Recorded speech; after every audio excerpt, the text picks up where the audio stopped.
hali ya jiji la Dar es Salaam kwa ujumla ni shwari, na shughuli mbalimbali za kiuchumi, za kisiasa na kijamii zinaendelea vizuri. Lakini mkazo wetu mkubwa sisi polisi kanda maalum ya Dar es Salaam ni watu kufuata sheria na kuitunza amani ya nchi hii. Napenda niwakumbushe, hivi karibuni tarehe 16 Mei mwaka huu wa 2026, Jeshi la Polisi kanda maalum ya Dar es Salaam liliwaarifu kufanya uchunguzi wa kina juu ya mauaji ya mtu aliyefahamika kwa jina la Baozan Lee, ambaye huyu alikuwa mwenye asili ya China au mwenye utaifa wa China. Mtu huyu alikuwa ni mmiliki wa kiwanda cha kuchakata chupa ambacho kilifahamika kwa jina la Zingli, ambacho kiko eneo la Mabibo, Ubungo, Dar es Salaam. Mtu huyu, kama mnakumbuka, aliuawa kikatili. Aliuawa kikatili na watu waliodaiwa kuwa walikuwa ni walinzi wa kiwanda hicho.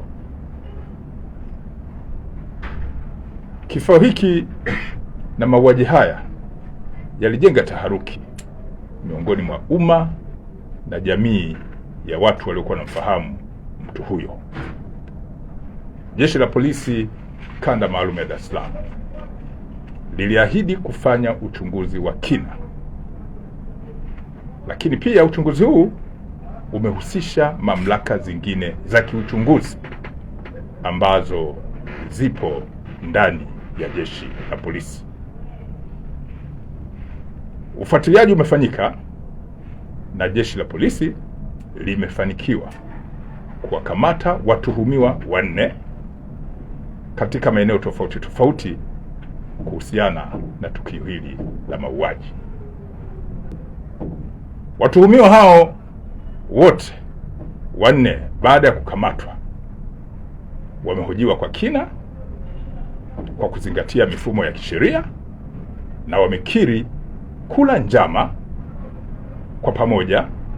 Baadaye wakamvamia usiku, kumshambulia na baadaye kumuua mtu huyo, baada ya kuwa wamemwibia kiasi cha pesa, kwa mujibu wa wao, kiasi cha pesa cha shilingi milioni 9.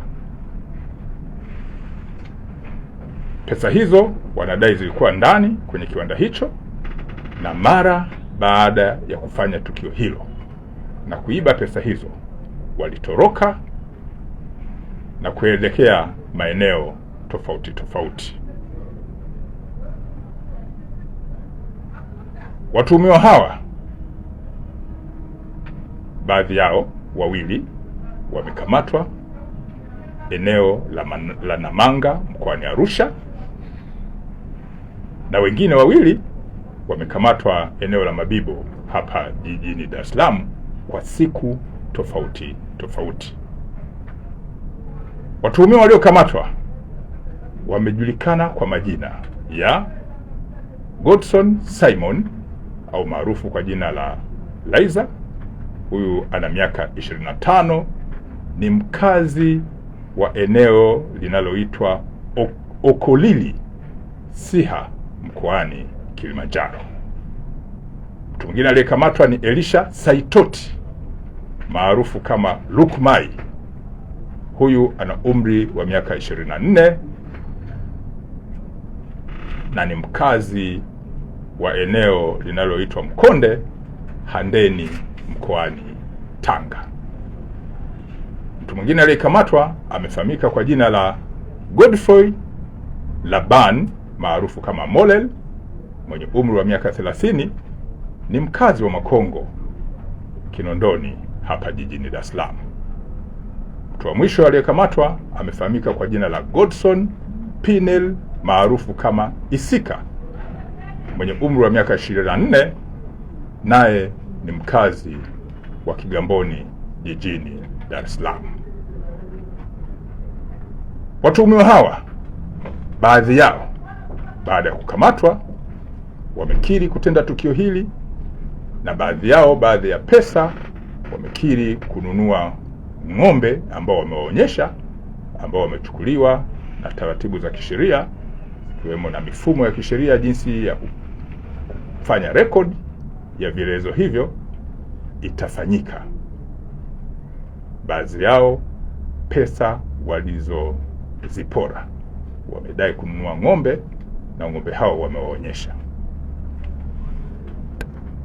Watuhumiwa wote hawa ambao wamekamatwa wataingia kwenye mifumo ya kisheria, ikiwa ni pamoja na kuishirikisha ofisi ya mashtaka ichambue hiki kilichochunguzwa, na baadaye wafikishwe mahakamani haraka iwezekanavyo.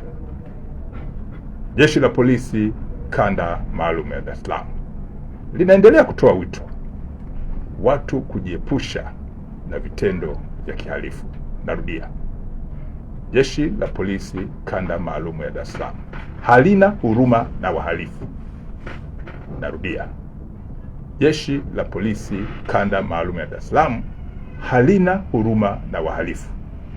Litaendelea kuwashughulikia wahalifu kwa mujibu wa sheria na kuhakikisha kwamba ushahidi ukipatikana watakamatwa na kufikishwa kwenye mamlaka zingine za kisheria ili hatua zizidi kuchukuliwa.